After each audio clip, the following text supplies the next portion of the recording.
अस्सलाम वालेकुम दोस्तों, क्या हाल चाल है। उस्मान राजपूत अपनी गाड़ी पर कैसे जाना है वो भी बता दें। भैया ने काफ़ी दफ़ा बताया है, गाड़ी पर जाना मुश्किल नहीं है, बस 2 3 या 4 लोग हों, बड़ी गाड़ी हो और गाड़ी की मेंटेनेंस आपने देख लेना है कि प्रॉपर है।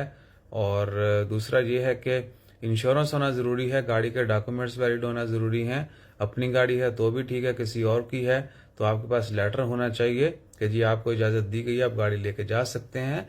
और इंश्योरेंस जो है वो आप जहाँ पर लैंड बॉर्डर एग्जिट करेंगे ना, सऊदी में एंटर करेंगे तो वहीं पर हो जाती, बॉर्डर के ऊपर ही। ठीक है जी। वो 1 वीक की होती है, शायद 14 रियाल या कुछ की। सही है। उसके बाद आप अल्लाह तूल जाएं, जहाँ मर्जी घूमें फिरें। और फिर रोड ज़्यादा खाली होते हैं, ठीक है ना, तो गड्डी दौड़ानी नहीं ज़्यादा।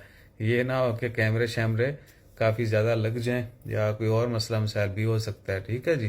गाड़ी की सेहत के मुताबिक उसको चलाएं और बाकी जुर्माना वगैरह से भी जो है ना वाकिफ रहें।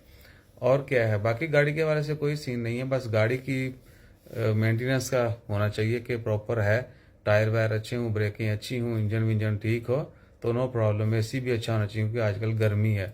हाँ, अगर आप जाते हैं दिसंबर जनवरी में, नवंबर दिसंबर जनवरी ये महीने मेरे ख्याल से गाड़ी पे ठीक है।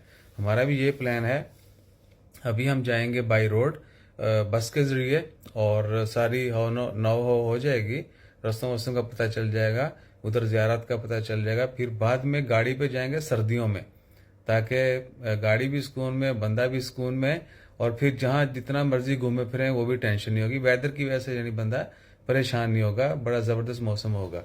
सही है। तो जाना है तो 20 का प्लान करें फाइनल इंशाल्लाह। हम भी इंशाल्लाह ताला खैर 20 को जा रहे हैं। और उसके बाद क्या है कि फ्यूचर में फिर जो है दोबारा जाएंगे गाड़ी पे, 3 4 दोस्त मिल के, फिर मज़ीद जो है आहो। और उसके बाद एक और प्लान है हमारा, दोबारा गाड़ी पे जाएंगे तो क्या प्लान है वो आने वाले वक्त में आपको बताया जाएगा। जज़ाकल्लाह।